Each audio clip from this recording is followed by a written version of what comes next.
नमस्कार आपण देखुछंती जागृति और ये टीवी ओडिशावासींको पई आसीछि बड़ पाणीपाग खबर। जून सुद्धा बंगोपसागर रे सृष्टि हेबो प्रथम लघुचाप एवं एहार प्रभाव राज्य रे प्रबल वर्षा संभावना रहिछि।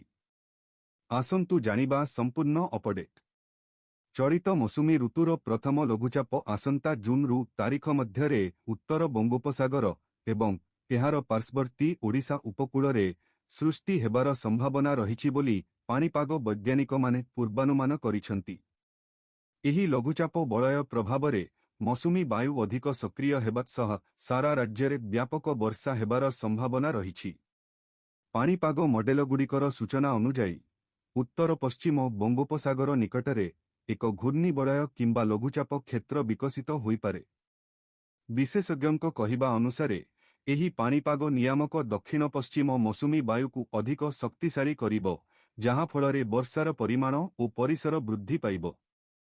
एहा सह केंद्रीय भारत एवं द्वीपपुंज अंचल आड़कू मौसुमीर अग्रगति को एहा आहुरी त्रांत करिबो। राज्यर रु अधिक जिल्ला को मौसुमी वायु प्रवेश करिथिले मध्य ओडिशारे प्रबल ग्रीष्म प्रवाह जारी रहिछि। आंचलिक पाणीपाग केन्द्रर सूचना अनुसार जून तारीख पूर्वरु राज्य रे विशेष वर्षा हेबार संभावना नहीं, जहाँ फलरे लोकमानंकु एभली गरम और गुळुगुळी स्थिति सहिबाकु पड़िबो। पाणीपाग अधिकारी माने कहिछंती जे बंगोपसागर रे लघुचाप सृष्टि हेबा परे ही एही प्रबल गरमरु त्राही मिलिबो।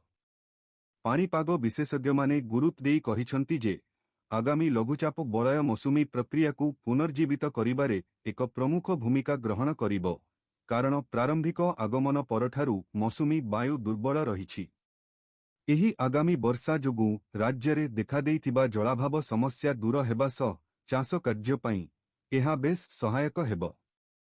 एहा थिला आजिर पाणीपाग अपडेट। एभली सरकारी योजना पाणीपाग और ताजा खबर पई जागृति और ये टीवी को सब्सक्राइब करंतु। धन्यवाद।